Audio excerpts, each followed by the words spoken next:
Tonight, what's next in Afghanistan? Veterans fighting to smoke pot. Look at my record. Over the years, all these medications have disappeared.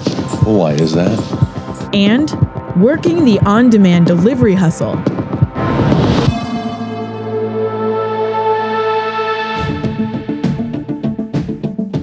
India's Supreme Court has ruled that a controversial law permitting instant divorce is unconstitutional. The decision is a major victory for women who have fought for years against the practice, which allowed Muslim men to divorce their wives simply by saying the word talaq 3 times. The court, made up of all male judges of different faiths, called the law un-Islamic. It's a historic day. I wouldn't say that it ends here. In fact, a proper, longer battle for social reform, for empowerment, for awareness, for education has to be, taken up. A confidential UN report says in the past 6 months, 2 shipments from a North Korean company suspected to be a front for arms dealing were intercepted on their way to a Syrian chemical weapons agency. The document, seen by Reuters, did not give details on the intercepts or what the deliveries contained. Investigations have confirmed that the Assad regime has developed and used nerve agents throughout the Syrian war.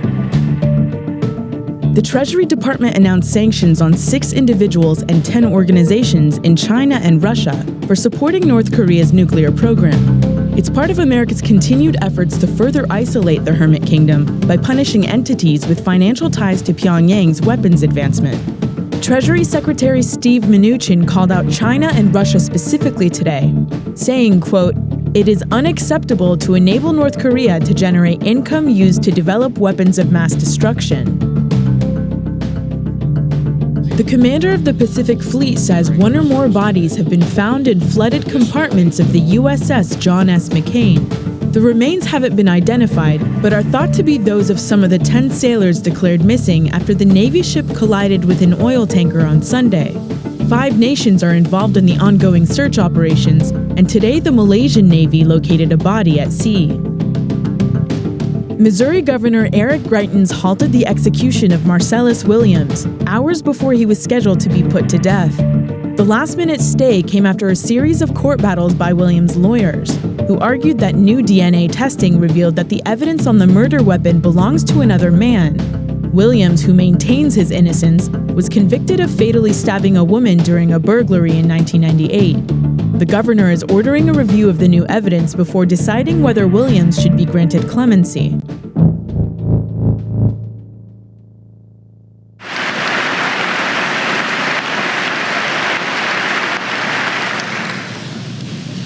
The Taliban must act and act immediately. They will hand over the terrorists, or they will share in their fate.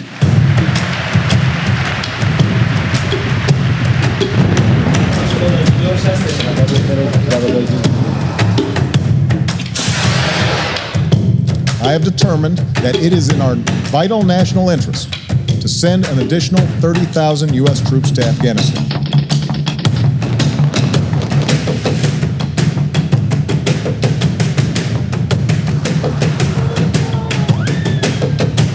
My original instinct was to pull out, and historically, I like following my instincts. But all my life, I've heard that decisions are much different when you sit behind the desk in the Oval Office. In other words, when you're President of the United States. Trump isn't the first president to backtrack on a promise to end the war in Afghanistan. President Obama faced the same grim choices. Ben Rhodes served as his closest foreign policy advisor. I have to say, I do feel some sympathy for any administration that finds itself inheriting war. We inherited wars as well. President Obama had a line that he liked to use, which is, it's a lot easier to start wars than to end them. You know you're going to be criticized for whatever happens after the fact if you bring that war to a close. In many ways, it's easier to just go with the momentum of staying in a conflict. But at a certain point, the reason we have civilian control of the military is so that we can look at these challenges and not just say, okay, do the generals want more resources in this war at this particular time? But how does this war fit into the broader national security interests of the United States? If you had asked somebody in 2002 why we were going into Afghanistan, I think they would have said, we're going to get bin Laden, we're going to get the terrorists who carried out the 9/11 attacks, and try to make sure that there's not an al-Qaeda safe haven where they can carry out 9/11 style attacks again. That was the objective that we went in to achieve. And frankly, we've just about achieved that objective. And I don't think it's in our national interest to add to an already $1 trillion war in which we've lost thousands of Americans by biting off more than we need to chew in Afghanistan. And I feel like that is what President Trump has signed on to now. And I think what's frustrating to me is we have not learned the lessons of Iraq and Afghanistan in the way that I feel we should, which is that the U.S. military can accomplish a lot in taking out terrorists and denying them a safe haven and training foreign security forces. But we cannot become the police of these countries. We cannot become the government of these countries. And I worry that what we're learning is when we get into these wars, there's a logic of always staying there in perpetuity that extends beyond, frankly, the national security interests of the United States or our economic interests here at home. I completely reject that criticism that giving a timeline of sorts allows the Taliban to wait us out. They live there. They're Afghans. They're not going to leave and go someplace else. And I don't think that it's at all a premature notion that we need to set a sunset on our time in Afghanistan when you've already been there for 16 years. And what Trump, I think, just did is essentially indicate that at least for his time in office, we're going to be in Afghanistan in an open-ended way. These are choices. Every person you send into harm's way could potentially be harmed. Every dollar you spend in Afghanistan, you're not spending elsewhere. Every counterterrorism resource that you put in Afghanistan could be applied against ISIS someplace else.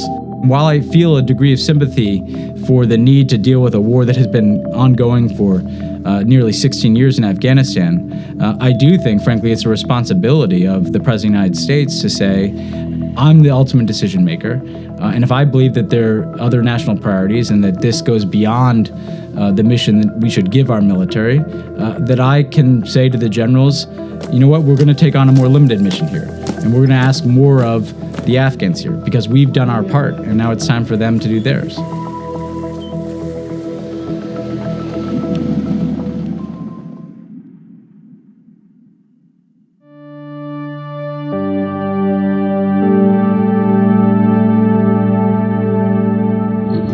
David Shulkin, the new Secretary of the VA, has publicly acknowledged that marijuana may have some benefit to veterans with disabilities. There may be some evidence that this is beginning to be helpful, and we're interested in looking at that and learning from that. But doctors at the VA are forbidden from even talking about it with patients, even when those using it show signs of improving. Because the federal government still classifies marijuana as an illegal drug with no medicinal value. But a new government-funded study on pot and PTSD could help overturn that policy.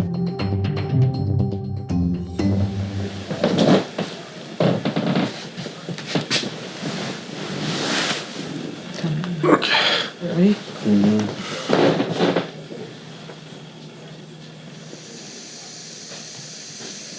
Trevor Sand is a Gulf War veteran, a quadriplegic,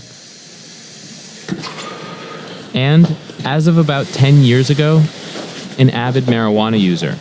They used to have me on so many pain pills, a lot of opiates and muscle relaxers, and I was on over 40 medications until I started using cannabis. Now I'm down to 2. He doesn't pick things out of the air anymore, or hallucinate. Yeah, He's more alert. I don't fall asleep in mid-sentence anymore. You know, it's his quality of life. The VA prescribed Trevor dozens of medications after a freak accident in a pool paralyzed most of his body. A year and a half later, he discovered marijuana and used it to replace most of his meds. He's tried to talk to his doctors about it, but none of them will discuss his cannabis use, which costs him as much as $1,300 a month. 100% of the nurses at the VA are like, yes, the veterans it helps. But then you get to these doctors, oh my gosh. You mean they actively avoid talking about it? Oh, yes. Oh, yes. You tell the doctor, look, I've been taking this and it makes me feel better, and they say, you're imagining this? Pretty much, yeah. The first year that he was home, I thought that we were going to live the rest of our lives. I'd wipe drool off of his mouth. He couldn't even hold the conversation right because he'd fall asleep because he was on so many pills. You were on 47 different medications. They were slowly killing his liver.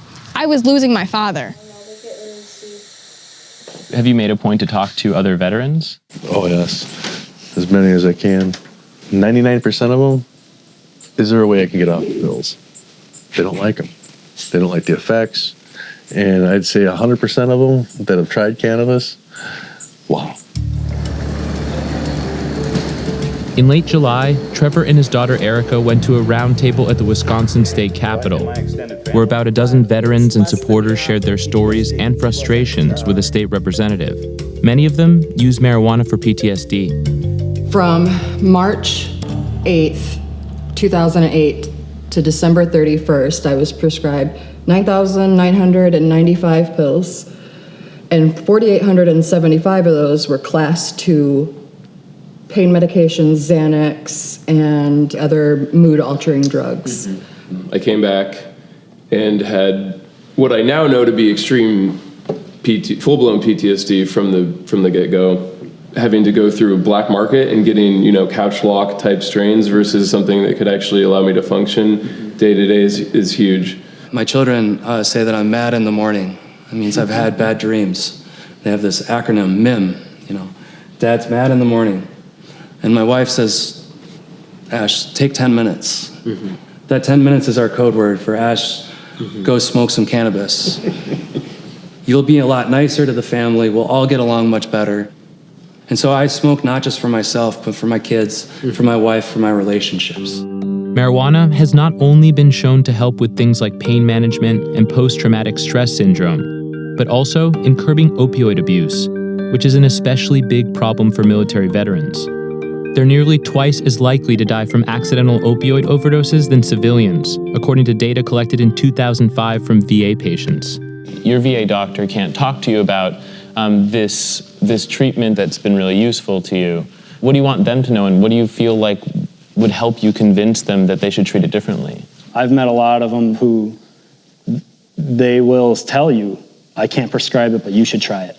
Don't tell anybody I'm saying this, And that's a shame because they're medical professionals and their hands are tied. How is it okay with somebody with asthma can use an inhaler, but if I take a puff off this right now, everybody's gonna look at me funny. And I'm spasming like crazy because it hurts like hell. There's a growing sense that the voice of veterans might be the best way to change the federal policy on medical marijuana, and support is mounting. Most major national veteran service organizations have already backed medical cannabis. The others are waiting on the results of an ongoing study in Phoenix.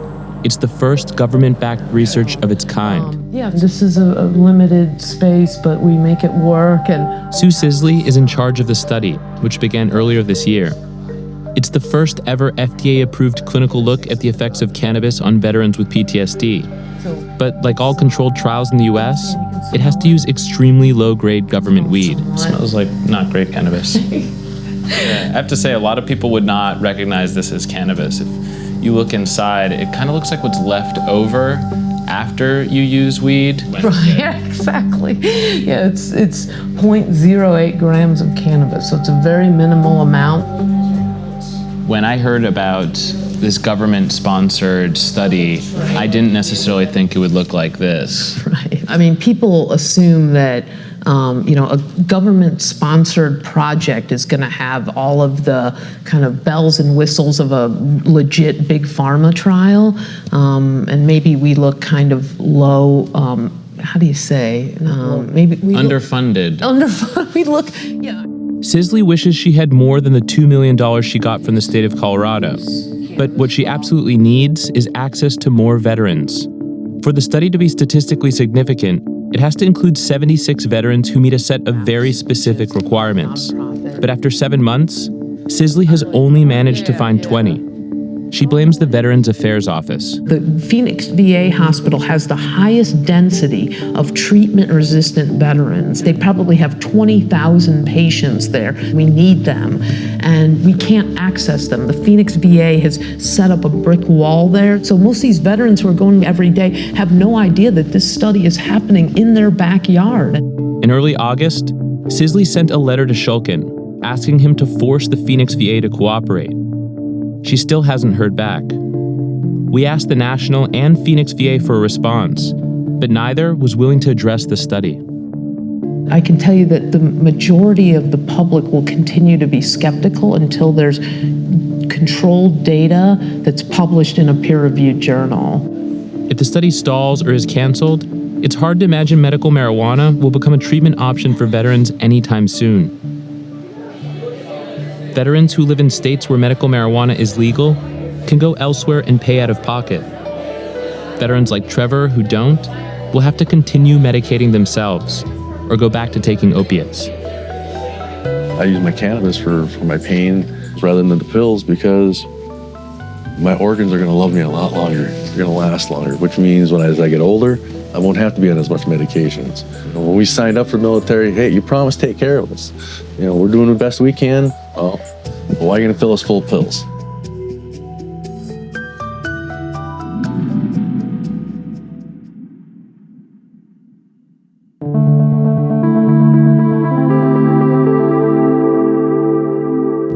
Deferred Action for Childhood Arrivals, or DACA, protects young people from deportation, and it's allowed close to 800,000 immigrants to stay in America since Obama put it in place 5 years ago. But the legal groundwork for DACA goes back much farther. DACA's origins date back to the 1970s, when one lawyer and his rock star client discovered a basis for the policy in a practice known as prosecutorial discretion. My name is Shuming Cheer, and I am a senior staff attorney with the National Immigration Law Center. Under immigration law, it's been a well-established principle that the federal government has the authority to decide who can and cannot remain in the U.S. The first known case of an individual receiving prosecutorial discretion and therefore being allowed to remain in the U.S. is the case of John Lennon. I met Alan Klein, the manager of the Beatles at the time. I remember appearing at their office, many gold records reflecting on all the walls. I realized at once that I was kind of in unfamiliar territory. I was not big on pop music. The first person I met was Yoko Ono. I was very much impressed with her. She started to tell us about why she was in the United States. Then John stepped into the room. He said, "Leon, you're the immigration expert?" Well, I said, "I try." I had been shown a conviction record, and I said, "What is cannabis resin? Is that marijuana?"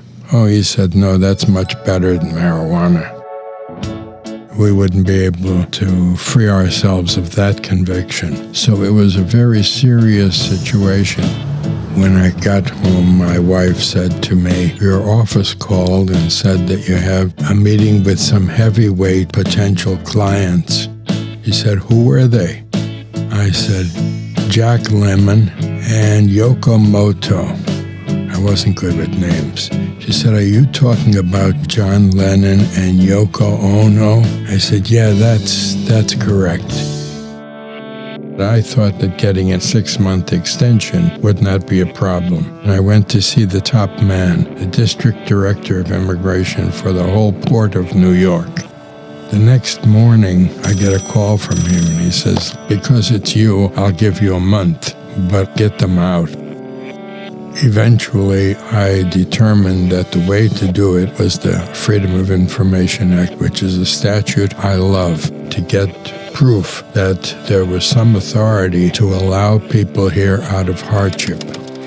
And I was served with a box of documents, copies of 1,843 cases where the government had no excuse other than to act under what we called non-priority. It meant you were putting it at the bottom of the list and you'd never go back to it. And it started a whole review of cases where the government has since extended themselves and allowed, out of the goodness of their hearts, people to remain here. The DACA program is really a tribute to John Lennon.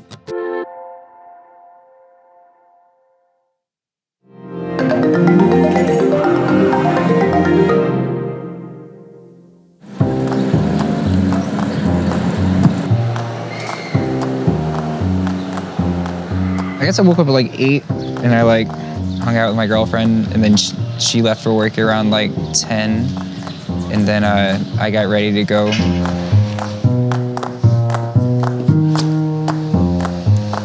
I work part-time for Postmates, which is an app where you can order stuff, food, things to be delivered to you. One of my good friends actually was kind of joking. He was like, you should just do Postmates for your off days and stuff because you like biking around so much. And then I was like, that's actually a really good idea because who can't use some extra money? So I started this past winter, just a couple of days a week when I'm not doing my other job, when my girlfriend's gone, and so I'm not gonna be doing anything anyway. And so I just go out and do the Postmates. I always have headphones because you get your notifications, and then I have music going too. So I just got pinged for Buy Chloe. It's right on this corner here. I know where it is. I just hit start pickup and I'm heading that way. In the winter when it would get really snowy, those were the days that were really good because people just wouldn't want to leave their house. People would be ordering burgers and stuff that were 3 blocks away. So I picked up 2 quinoa tacos and an avocado toast. Now I gotta make it fit in my makeshift hot cold bag here. So last week, I went to go pick up this food at this fish fry kind of place. This place was not a delivery spot at all. And so it was just little almost a homemade kind of a little plastic thing. And it just popped right off. Spilled all over my bag. I had to throw out my bag. I told the dude, I was like, oh my God, I'm so sorry. You know what I mean? The mac and cheese is spilled out. He was like, no, it's all right. I do Postmates too. I just won't tip you. Don't worry about it. I'll just give you 5 stars so it doesn't hurt your rating. And I was like,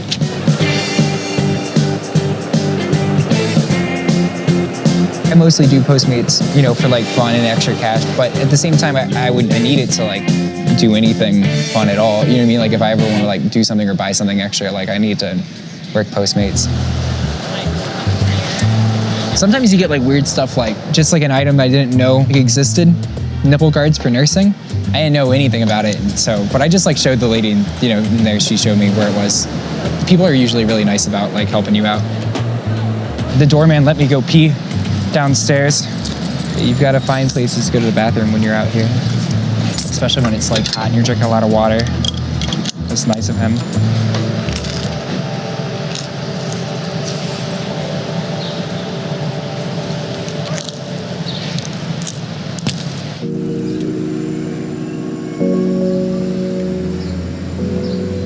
I do worry a little bit about getting hit by cars and stuff and not having health insurance. Postmates doesn't offer benefits for its employees. It's definitely the kind of job that you should have health insurance for. It's definitely not the safest job in the world, especially here. It's so slow today. I've made $10 so far and we've been out for 2 hours, you know what I mean? Almost 3. Well, I guess plus tips, but I won't know those until tomorrow. It's looking like it might be winding down for now and my phone's kind of dying. Usually it's a lot brighter red if things are happening. It's probably just a nice day. People are going out to go get lunch. I'm gonna call my dude.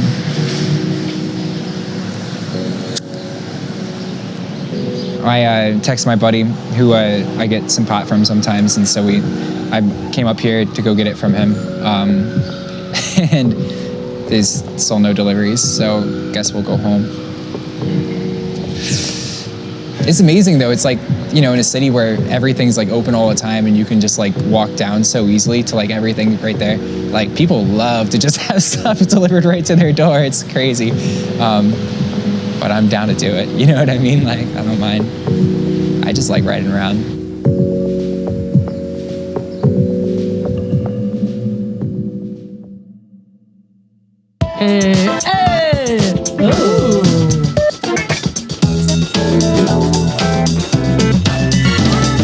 You guys are just playing the jams. Just for you, I might jeopardize my whole life on my sacrifice. The way you look, it's like whoa. Got me locked and I'm hypnotized. Yo, the way you look is like whoa. Can someone say that to me? That's like the best compliment ever. The way you look is like whoa. To me, I was like, yes. When the girl came in, I was like, that's how I feel. Like right when she came in, she was like, oh yeah, and she has a beautiful. Who is that? She has a beautiful voice. That was Kehlani and Aminé. I love a duet. Yeah. Don't know your name, I don't know your name.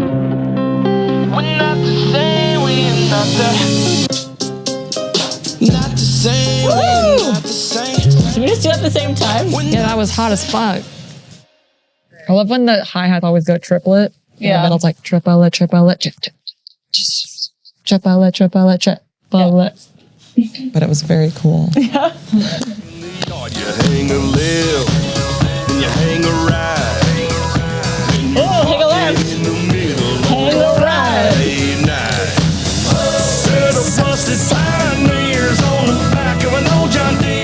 I have no idea who this is, but we're thinking the same. We're connected in our brains lyrically. I enjoyed every second of that song. That was Loved great. it. Just that high. I just always like, I don't know why I think of like Tommy Lee. I feel like that was like a big Tommy Lee drum. Emulated it.